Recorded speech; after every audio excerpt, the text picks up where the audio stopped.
really the biggest thing is, I can't get these type of P&Ls that we're used to in the United States.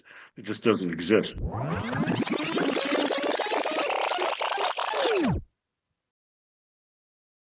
Hey everybody, it's Mike at the Richer Geek Podcast. We're back for another episode with my beautiful wife, Nichole.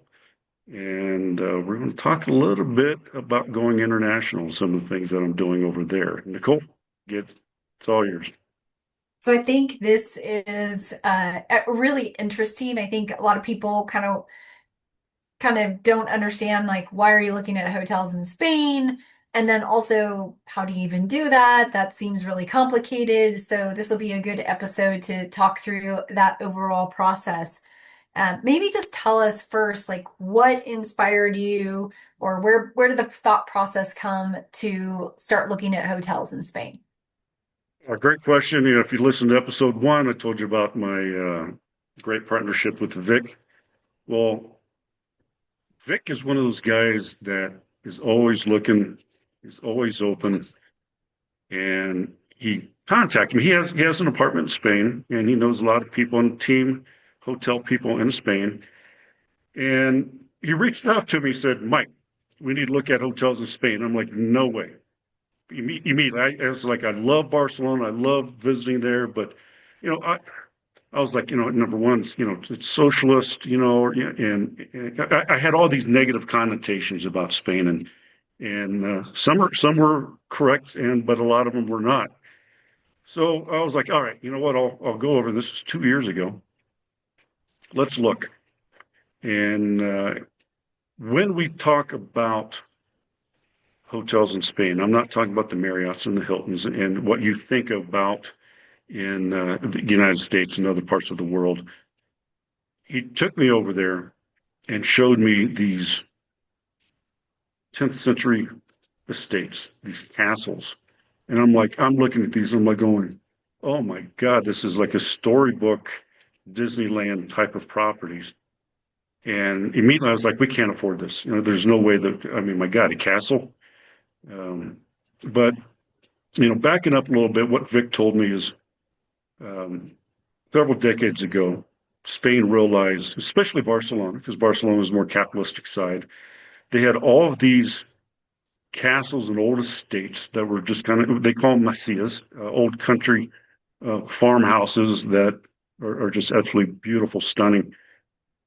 They had some grant programs to revitalize them because they didn't want these castles and estates, these properties going into ruin. So they came up with a plan that allowed ownership to revitalize them, but then do something for the people, like tourist license or hotels, boutiques, and things like that. So fast forward, you have second or third generation. Now you have the kids that are running them, or you have the elderly owners, and either they don't have the gumption or the energy to do it anymore. Or the kids like, I don't know anything about hotels. I don't want this. So we looked at these and I was like, wow, this is something that we could do that really cash flows. We can get them not very much money. I couldn't believe it. And we can get into that. That's kind of the why. Um, but just some fantastic properties.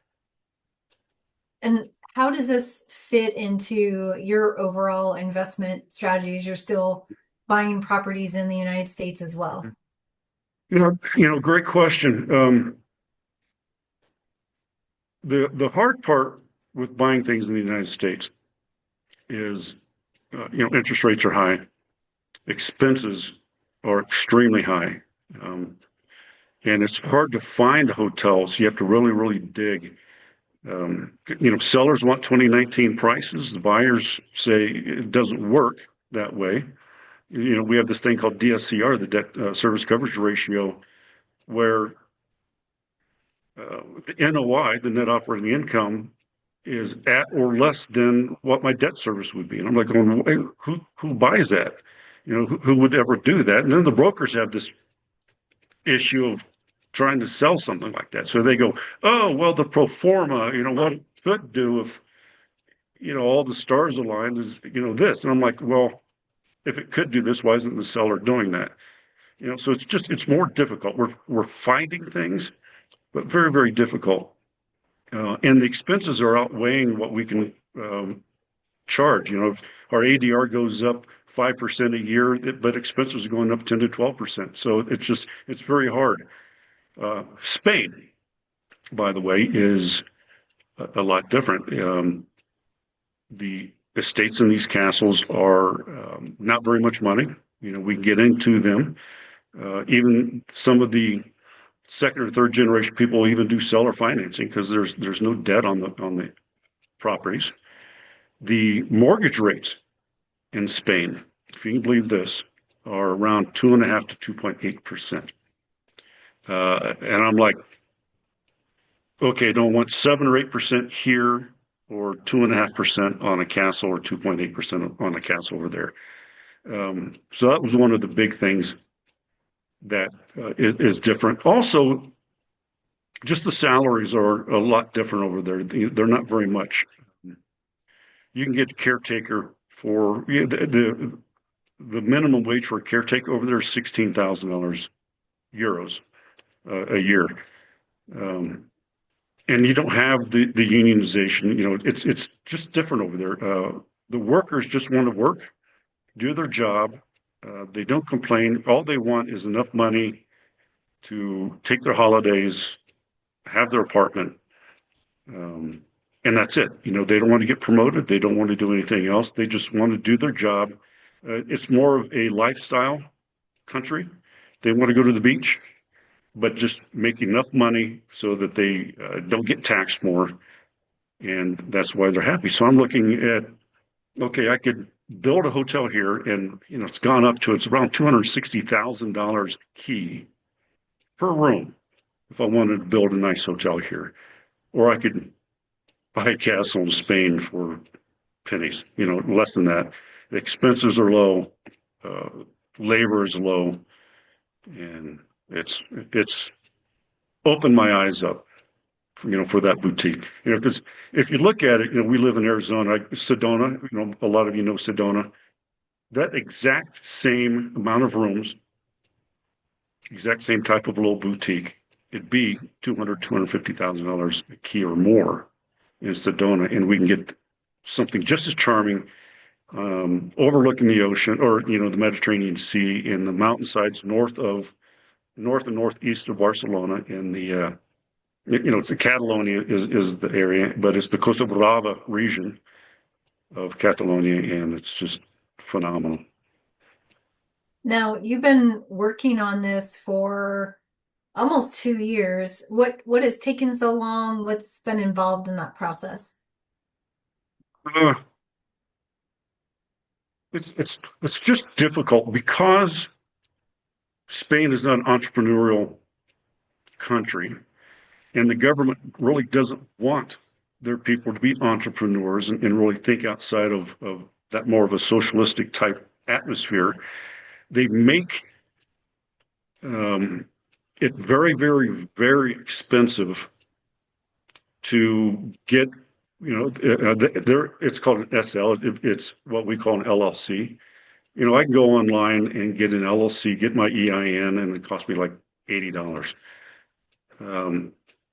It cost us, just for the LLC, the Spanish LLC, around $10,000 to $12,000. Notary, $800. I can go to the bank and get it free here. I can go to the UPS store and it's like $10 a signature. $800 a signature over there. Setting up the bank accounts, it's just extremely expensive. I think I spent probably around 13,000, 15,000 total just to get a business started over there. And that takes time. You have foreign currencies. You just have all these different things. You have notarizations. I had to get what's called, Nicole and I have what's called a NIA, which is like a tax ID over there. It's very expensive. It takes a long, long, long time. And something that I found out, we had a hotel set up a year ago. It was absolutely beautiful. And what I found out is I did it just like in America. I put an LOI on, we put money down, and um, we're in the process of finalizing the syndication, raising the money, and all of a sudden the seller sold it out from under us. And I was like, they can't do that. We'll sue them. It's like you can't break an LOI, and it's a contract, or not LOI, but just the contract for sale over here. It's a binding document. Well, in Spain, as long as they pay, let's say you put $50,000 down, seller comes in, I want this hotel, I want this boutique. All they have to do is pay us double what we put down. So 50,000 turns into 100,000.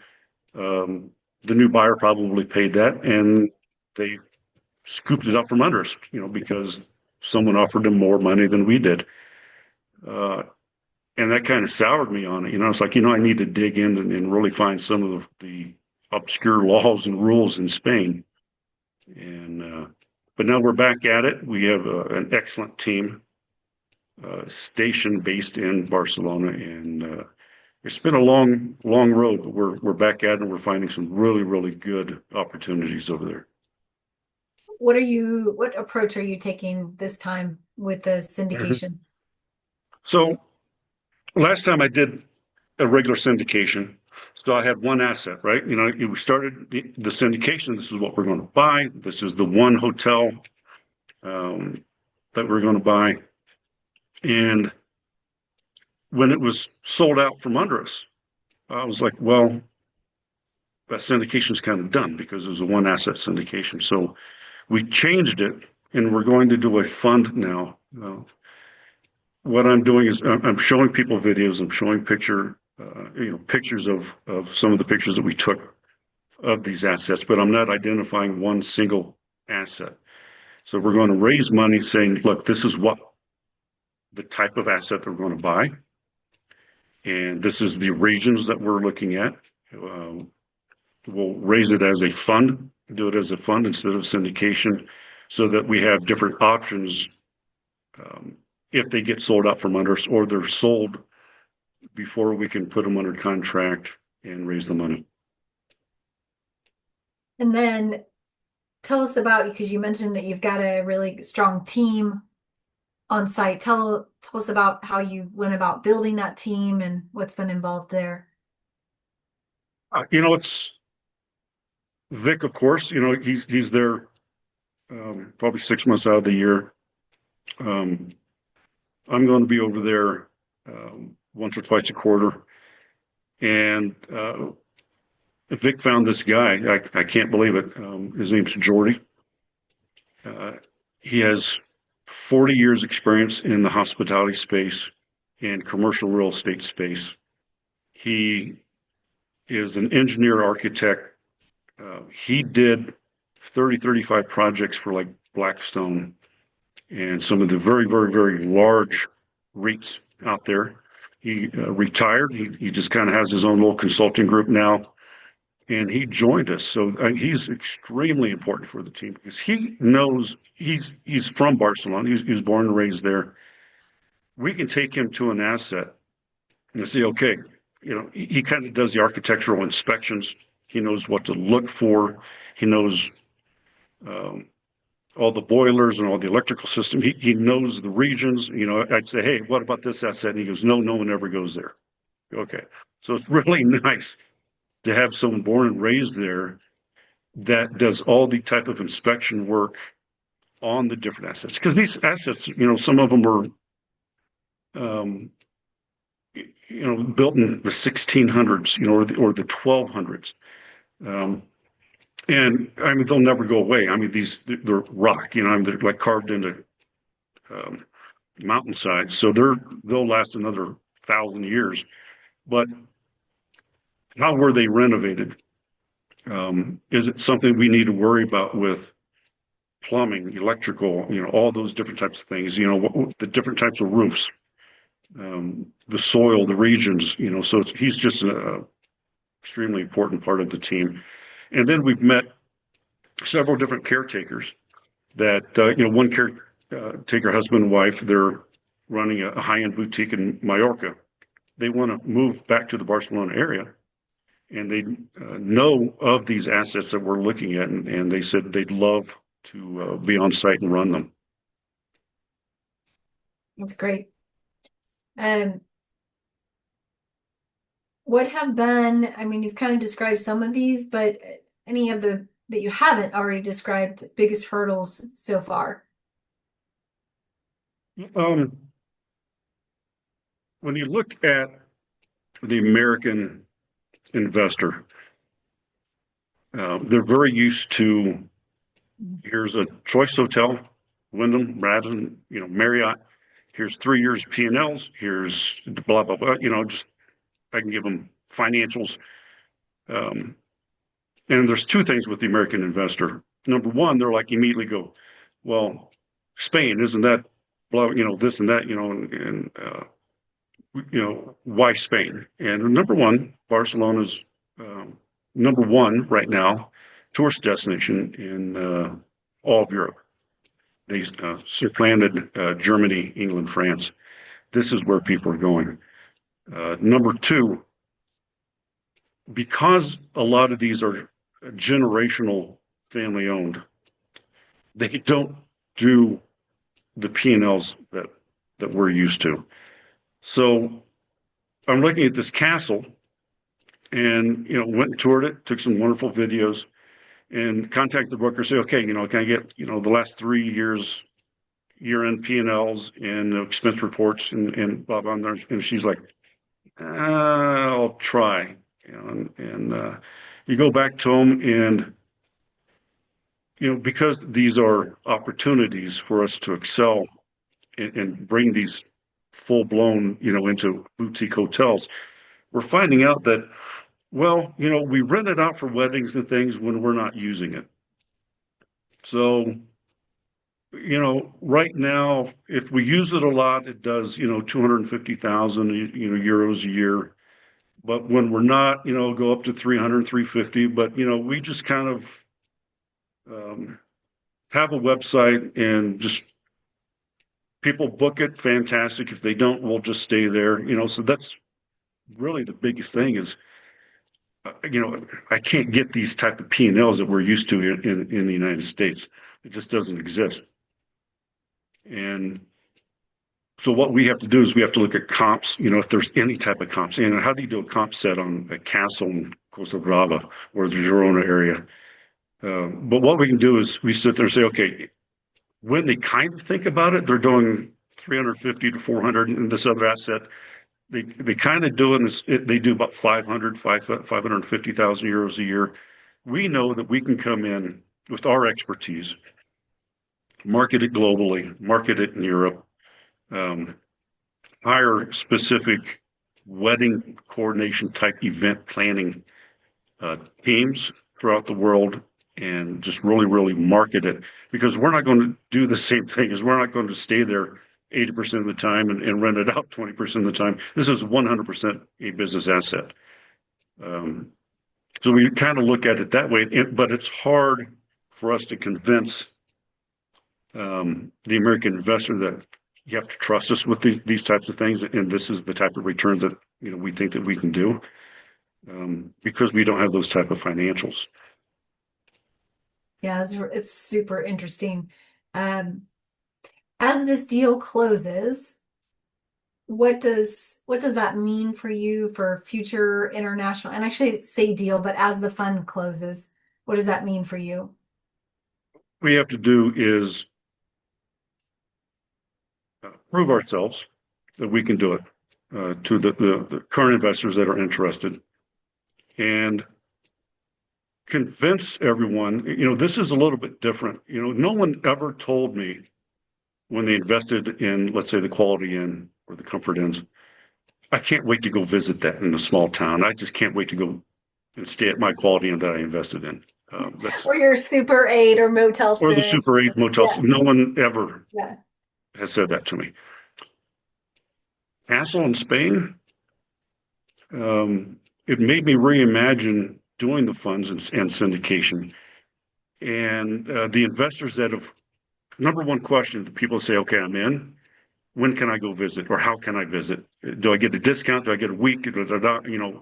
This it has become a lifestyle investment.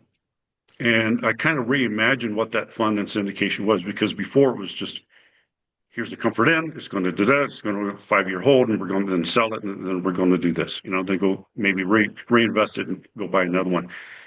A lot of the investors that are in this fund say, well, what if I don't want you to sell it? Can I will it to my children? It's like, why can't we buy 5 of these or 10 of these? Because I want to go visit it. And we're very quickly going to return, the investor's money, the capital, and then we'll refinance. Because let me backtrack a little bit. It's hard to get financing on a commercial project because we don't have anything right now. So we're going to pay cash for these assets. And then in 3 years, when we have actual P&Ls, then we can go back to the bank and say, okay, I want 50% down. We're going to refinance it at 2.5% interest. Cash out those investors that want to be cashed out, give the other investors a big wad of cash, and then keep it. The goal is to have a website, the Boutiques of Europe, whatever we call it, and have a drop-down box. Spain, Portugal, Croatia, Italy, and you have a choice of these types of historic estates and castles. Where do people want to stay? And all our investors we have different levels of investment. For X amount, you get to stay there. As long as you hold the investment, you get to stay there for X number of days or weeks. And then we have another tier that you get an even more stays out of it. So even as the investor, as we start having these assets, you'll be able, as an investor, to click that drop-down box. It's like going, where do we want to vacation? Not only are we vacation overlooking the Mediterranean Sea, but we're vacationing at my castle. And another thing that a lot of people don't realize is ask your CPA about it. I'm not a CPA or financial advisor, but most likely your airfare to Europe would be paid for because you're actually going over to see your asset. So that's another big, big, big benefit is everyone wants a paid for business vacation to Europe to look at your asset, which happens to be a historic castle or an estate. Really cool. Where can people learn more about that since that's currently an active fund? Website, it's Gateway PE, as in private equity, gatewaype.com. Or you can look me up on LinkedIn under Michael Stohler, and I'll answer back. I think on the website there's an Invest Now, or there's a little tab that says Barcelona Hotel Fund. Click on that. It'll take you to the portal, go through all the information. You do have to be an accredited investor, and that's how you can learn. Wonderful.